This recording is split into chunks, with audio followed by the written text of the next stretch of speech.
एक बार बादशाह अकबर ने अपने दरबारियों के साथ मिलकर यह जानने की योजना बनाई कि क्या बीरबल सचमुच गरीब और जरूरतमंद व्यक्ति को पहचान सकता है। इस परीक्षा के लिए अकबर ने अपने एक सिपाही को फटे पुराने कपड़े पहनाकर गरीब और बेसहारा व्यक्ति के वेश में बीरबल के पास भेजा। बादशाह ने सिपाही से कहा, अगर तुम बीरबल से कुछ धन प्राप्त कर लो तो बदले में हम स्वयं तुम्हें इनाम देंगे। उधर बीरबल मंदिर में पूजा करके लौट रहे थे। तभी वह सिपाही गरीब के वेश में उनके सामने आकर बोला, महाराज, मेरा पूरा परिवार एक सप्ताह से भूखा है। मैं स्वयं कई दिनों से कुछ खा नहीं पाया हूँ। शास्त्र कहते हैं कि भूखे को भोजन कराना पुण्य का काम है। आप जैसे महान दानी से दान पाकर आपको अवश्य पुण्य मिलेगा। बीरबल ने उस व्यक्ति को ऊपर से नीचे तक ध्यान से देखा और तुरंत समझ गए कि जो वह दिख रहा है वैसा है नहीं।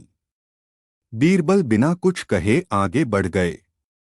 वह तथाकथित गरीब भी उनके पीछे पीछे चलने लगा।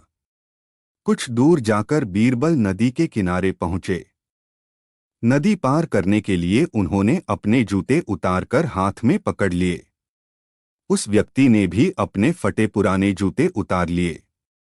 नदी पार करने के बाद बीरबल पत्थरों भरे रास्ते पर नंगे पांव चलने लगे, लेकिन जैसे ही उस व्यक्ति ने नुकीले पत्थर देखे, उसने तुरंत जूते पहन लिए और फिर चलने लगा। थोड़ी दूर चलने के बाद वह व्यक्ति गिड़गिड़ाते हुए बोला, महाराज, आप तो बादशाह अकबर के दीवान हैं और बड़े दानी माने जाते हैं। लगता है आपने मेरी फरियाद नहीं सुनी। बीरबल मुस्कराए और बोले, मैं ऐसे व्यक्ति को दान कैसे दे सकता हूं जो मुझे पापी बना दे। यह सुनकर वह व्यक्ति चौंक गया और बोला, महाराज, दान देने से भला पाप कैसे होगा। बीरबल बोले, शास्त्र कहते हैं कि भगवान जन्म से पहले ही बच्चे के भोजन की व्यवस्था कर देते हैं। ईश्वर किसी को भूखा तो रख सकते हैं, पर उसे भूखा सोने नहीं देते। तुम कह रहे हो कि कई दिनों से भूखे हो, इससे स्पष्ट है कि भगवान तुमसे नाराज हैं। मैं भगवान का सेवक हूं, उनके काम में हस्तक्षेप नहीं कर सकता, इसलिए मैं तुम्हें कुछ नहीं दे सकता। ऐसा करना पाप होगा। यह सुनकर वह व्यक्ति निरुत्तर हो गया और चुपचाप वहां से चला गया। वह सीधे दरबार पहुंचा और अकबर को सारी घटना सुना दी। अगले दिन दरबार में अकबर ने बीरबल से कहा, बीरबल, लोग तुम्हें बड़ा दानी और धर्मात्मा मानते हैं, फिर भी तुमने कल एक भूखे गरीब को खाली हाथ लौटा दिया। ऐसा क्यों?